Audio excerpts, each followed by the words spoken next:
All right. Hello, everybody. Hello, gorgeous people, and welcome to my YouTube channel. My name is Belinda Simba. And if you're new here, you are welcome. If you are coming back for the second time, the third time, the three, I don't know, however many times, thank you for coming back. We are a happy family, and thank you for joining us again. So, today it's going to be look a little bit different from all my YouTube channels. I am going to be interviewing these lovely people, my left and my right. And what we're going to talk about is being an international student.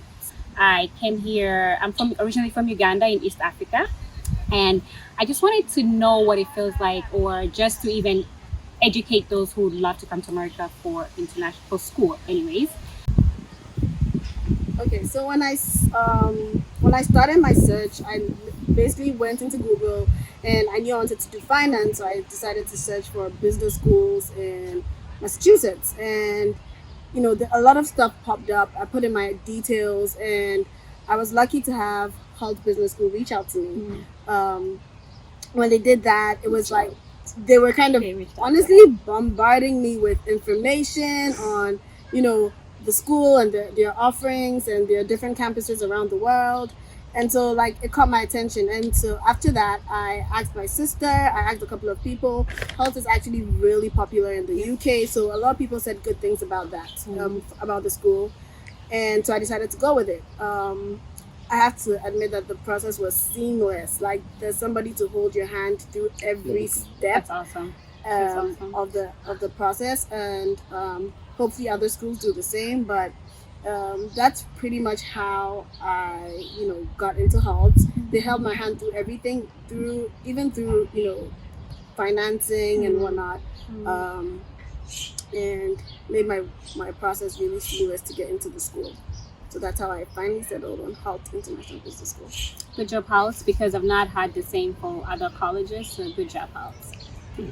And I'm gonna add into what Archie said. Massachusetts, Boston. Yes, we do have the best schools in America. We have Harvard. We do. So yes. Naga. Yeah, MIT, Harvard. Yes, Northeastern, BU, House. Clearly. Okay. So take us through your process from Nigeria. From all the way from Nigeria, you know how we do.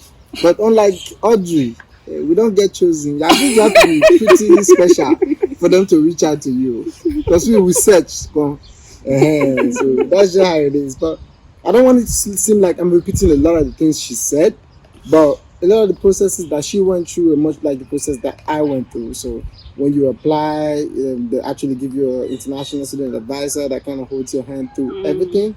But there's two sides to it. There's the pre-embassy application and the post-embassy application. What you have to do with, now you got the school, now you're done with the school, you have to get the documents to go to the embassy. And that was another step of the application that was more mental than I ever thought it would be. Like, if you ever ask any Nigerian or international student who has ever been to the embassy, he would tell you it looks like Judgment Day out there. When you see the lines, you see it's like God is just gonna judge your case like ASAP. There's so much anxiety, so much pressure. You have to be ready for it, like mentally. You literally know what you want to go to, and have the information of like the school and your accommodation and everything. Like you have to come correct. Like you have to come. If you go to America, you have to come with your A game. The finances have to be correct. Your school has to, give you enough information and everything. So because whether the school gives you the admission or not, that still doesn't convince the consulate that you're gonna get the visa or something. So when you get there, you actually have to be about your stuff. So that's another part. I don't want to take us through the whole story, but that was a whole other roller coaster. So I'm gonna keep it real. So the embassy process for me was a little tricky, especially as I was rejected the first time. Now, that is one experience like you do not even want to wish on your enemy. Like it was so crazy. Like I literally had nightmares about the guy saying, "I'm sorry, we can't accept you into, we can't give you a visa right now." Especially when they don't give you a good enough reason, and like they're not telling you like your documents are not complete, you don't have enough finance. They're not giving you enough reason for the rejection. So that was a part of my process that was really, really tricky for me. It was not as seamless as Audrey. Audrey, beautiful Audrey's own. Why am I skipping on it? But at least it gave me a different experience and a different outlook on things in general. So going back, I read more about the school. I read more about the courses I wanted to go study. I had more information going back than I did the first time because I was just more relaxed and just excited, like, oh, I'm going to America, and then I wasn't as prepared. I think that was also something that I took away from that experience, and it stopped me a lot moving forward, not just in life in general. Just be prepared, be with your A game at all times, because these American embassy guys, like, they don't play. Like, they catch you sleeping, like, you done. So I met people there who've been coming for like the fourth time, fifth time, and I was like, how do you guys even do this? Because mentally for me it was so draining, and I didn't even want to do that again like the second time. So that was one part of it. And after you get the visa, then you start thinking about, accommodation and where you're gonna stay, not just the proximity to the school. Now you're going into the real details. That's where family plays a big role in this. Like, cause I had extended family here, some families I didn't even know I had over here. As at the time I got my visa, I started, making this connection, and then you say, oh, I'm coming to school here. This is where my school is. So this is accommodation that is close to it, and then the transition is a lot more easier if you know people over here. So I've seen some international students who don't know anybody in America, and they just come, and it's a lot more difficult because the housing, and then nobody to show you around. That's also a hassle. Sometimes schools make provisions for that, but some schools don't. And it's also dependent on the school though. The school has international student offices where you can find like resources that can help you through these things. I don't know so much about the accommodation part.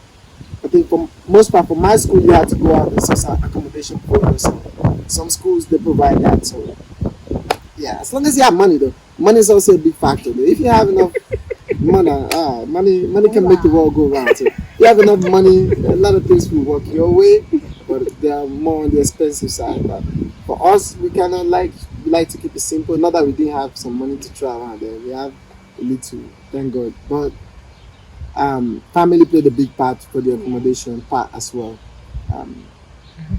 Good. Awesome. Awesome. That's awesome. Like you heard him say, as long as you have money, money can make what? The world go round. Amen. As long as you have money, money can make the world go round. So of course, each and everyone wants to know a very important question, and that is finances. You can't come to America or you can be an international student and we're just gonna ignore the whole finance route. So from what I've had, and my friends can actually expound on that, is I know there are jobs on campus that you can apply for, and it's not a whole 40 hours, so it's not like a regular American citizen or a citizen who stays here. They limit the hours, they limit where you can work and where you cannot work. I know definitely off campus is a little bit tough, so you're not even allowed to work off campus. So actually I'll let anyone jump in and kind of let us know a little bit more about this topic, because it's a very, very crucial topic and very important. I mean, for me, again, like I'd say, before you come to America, I had worked for 4 years. I'd been working and I'd been saving up money. My money was not to come to America though; it was just my savings. So, if you have savings, for sure, like, or save up towards it. It's not. Make sure, like, before you even think about coming, you may not get all the money, but at least you'll get some of it. So I had some savings.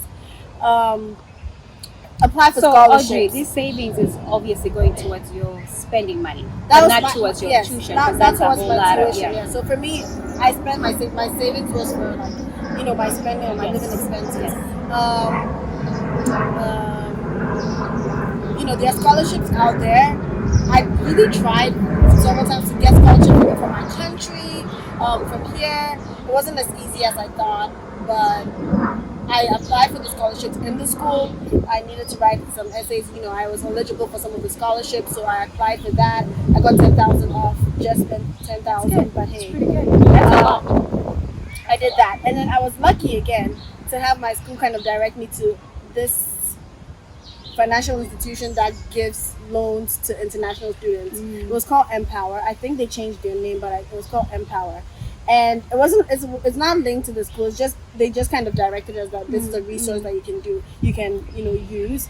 And I'll encourage. I didn't need a co-signer, so that was good.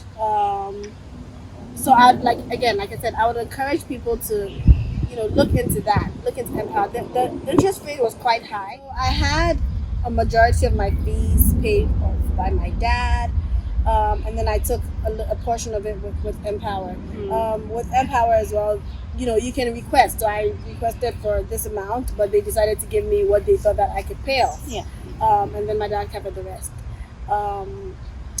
Just because I didn't want to burden. Honestly, I was doing my master's at the same time my younger brother was doing his master's, and my dad told me outright that your brother is my priority. So He's African. yeah, so he went to the UK. That's He painful. didn't go to school here, but that's fine. That's because he knew I was a tough girl, and I could always find solutions to things. But yeah, so I took a loan from Empower. And I started paying off while I was in school, but it was just very minimal. And it was a 10-year loan, but it wasn't that much. It was really not that much. I actually finished paying it off when I started working. That's good. That was. I mean, if you feel like you're out of options, I would definitely encourage you to look into that.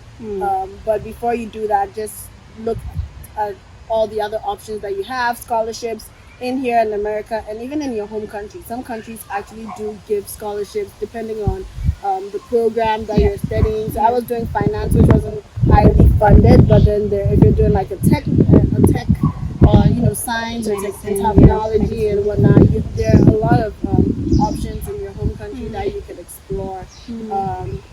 So and also, if you have family, like don't feel shy to ask your family or someone that you think that can help you. Like people, I know so many people that are soliciting funds. It'll be $100 here, $200 here, $300 here, but by the time you're done, you may have enough money to actually that you can live off. Maybe not tuition, but you can live off. So I definitely got help from family as well, kind of trying to make my life easier. But definitely money is a big thing, and you need to think about the whole picture, and you need to assess different sources. Don't think that I can do this on my own. I would, I'd find it if I don't save up the money. So then you'll be in your country for 10 years trying to save up money for college. There are definitely sources out there. So that was my experience with financing. I like Audrey's. She's definitely sending out a message that do your research. There are resources out there, and we're gonna link the link of the Empower. Okay. Yeah, and you say they changed the name, so we'll see. We'll make sure that we link the link down below and see what's going on with that. So that's pretty good. So there's hope. So whoever is struggling finances, there's different sources here and there. So Naga, do you want to expound on the finance part or? I hate to be the prophet of doom, but the truth is, schooling in America is money. All right, so obviously you've flown all the way from Africa, clearly Nigeria, Ghana, Uganda. Yeah. How did you keep your grades? Like, what did you have to do to maintain your grades? You hear some of you might, like Audrey say, she had a scholarship. With the scholarship, it comes with a lot of terms and conditions. You have to keep certain grades. If you flunk, you actually lose the scholarship and you're out. How did you keep consistent amidst everything that's happening and be able to work hard and make sure you're maintaining the GPA that you're supposed to maintain? To be honest, initially before I came here, I was actually worried. I was like, am I really gonna excel? Am I gonna make it? Like, in Ghana, I went to a really good school, really good private school, a liberal art college that had a lot of affiliations with universities here. So I kind of understood the curriculum or the education system here. But at the same time, I was like, what if, I just don't get stuff? So I was actually a little nervous about it. So I went in there really, I don't know what the decision was, but I just went there thinking it's gonna be tough. And I remember the very first quiz that we had in class. It was something that we were supposed to kind of do together, and then everyone shares their answer. And I remember I wrote my answer, and then this Indian guy sitting next to me was like, "It's wrong. Like you have to." He was looking at my sheet, said it was wrong. So I second Why guessed is he looking myself. at your sheet? I don't know, like It's well, fine. it was it was something. It was It's a an quiz. in class thing. Oh, No, okay. it wasn't. Yeah, it was an Okay. in class thing that we could get the answer, and then if he calls on you kind of Got get it. the answer.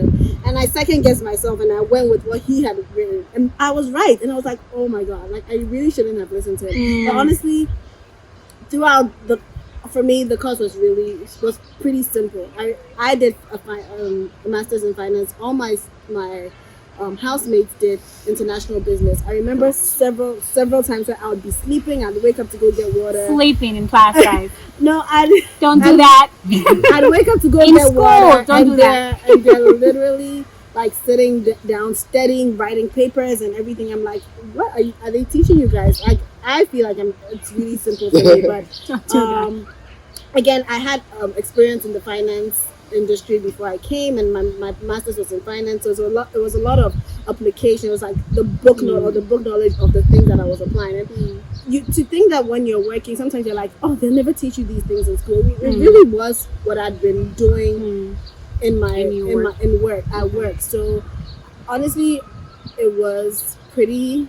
I didn't have a hard time, catching on. And I was very attentive in class. I have to say that whilst I was in class, I was present in class. I was listening to what was being discussed. It wasn't. I did not go to class and like wonder. My mind wasn't wandering. I was present in class. So then when I go home and I'm sleeping, it's because I did absorb a lot, or I did absorb a majority of the content that was shared in class. So I think that was what made it easier for me. Just be present in like your situation. I think, I'm not sure about everyone, but yeah, for me it was pretty simple, and I did all my assignments. I'm not, again, if there's a rubric, attendance is maybe 20%.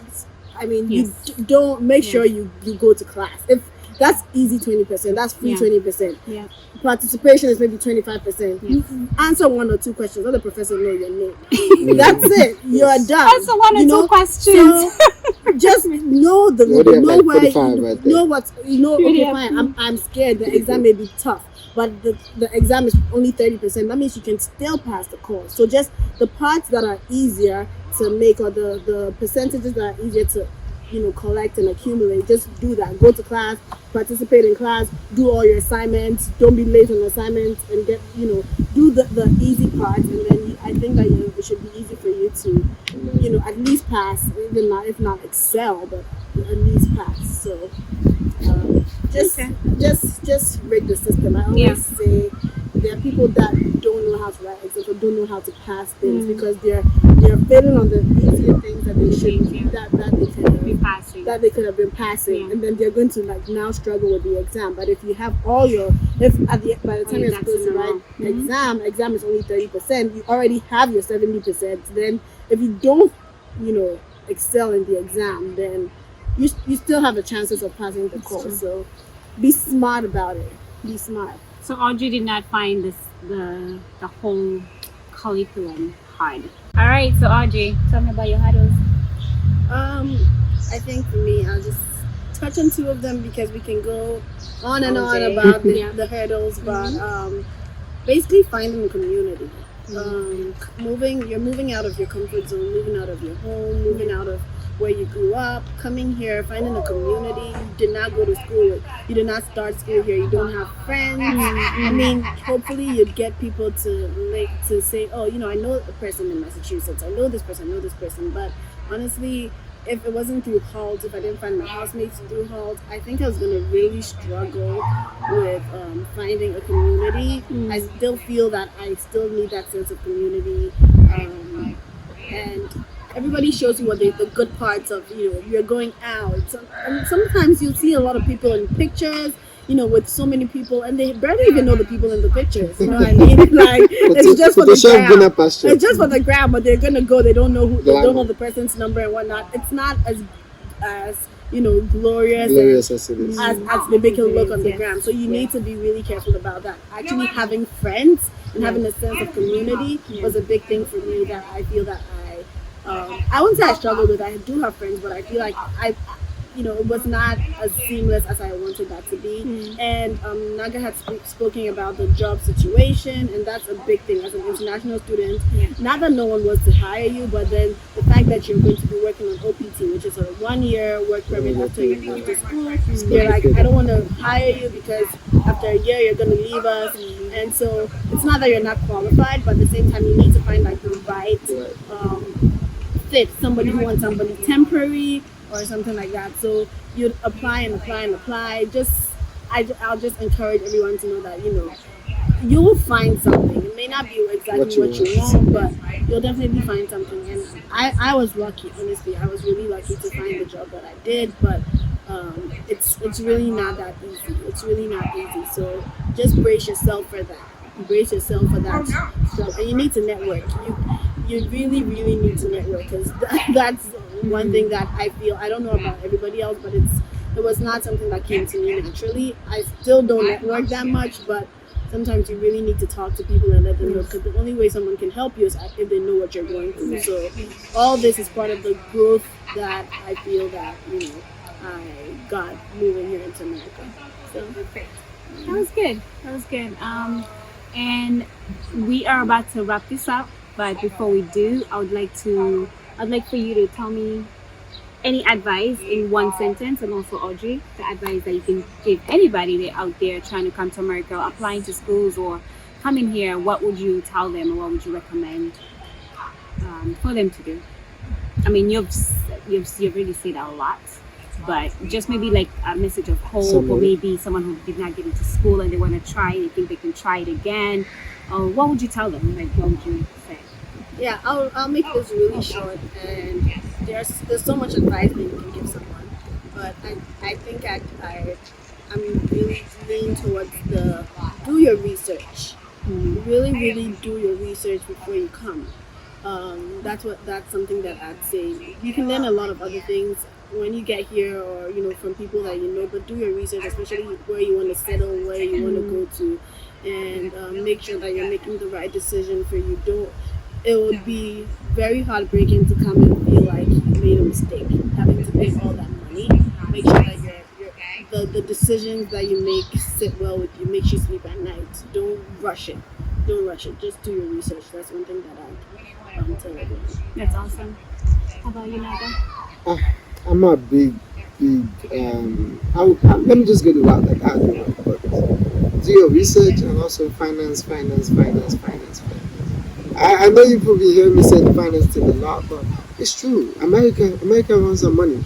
Money is like the blood and backbone of America. If you don't have money in America, almost nothing works for you. So, especially as an international student, you have the credit system that these people have. Everything that you literally have, you have to pay for outright. Healthcare, car insurance, rent, food, groceries. That's why I'm so big on the finance, especially when the recession hit my country. That kind of took a hit on me too. So we're not even talking about a 50%. We're talking about almost a 200% increase in the currency, and it kind of messed up my finances for a while, and almost to the point that I almost stopped schooling at some point. So it took God and some other things. So finance would be very big for me. And then she mentioned community, so community and family. Luckily, there's large African communities out here in Massachusetts, and this big Nigerian community. It's Massachusetts. Thank you. Massachusetts. I'm still getting used to the whole thing. It's long. But there's a big Nigerian community here, so that really helped a lot. There's nothing like being in the midst of your own people, so to say. Not just Nigerians, Ghanaians. My second favorite people. Although the Ghanaian girls don't like Nigerian boys, I don't know for whatever reason. But yes, community, finance. So, and also pray a lot. God works wonders. Does work wonders. So one person's experience might not be the whole story. So mine and others' experience might not be also what you experience. So pray. God works wonders, and finance. That's all. We're gonna come to an end to this, so please subscribe. Remember to subscribe and come back. And if you have any, Yes. if you want to talk more about this or any other videos that you'd like to see on my YouTube channel, please subscribe below and let me know how you felt about this entertainment. I hope we entertained you and you got something out of it, and it was both educated, both fun, both entertaining, all of that good stuff. And if you want to see more, please comment down below and let me know what else you'd love to see. Thank you. Don't forget to subscribe. Yes. Bye bye. Bye.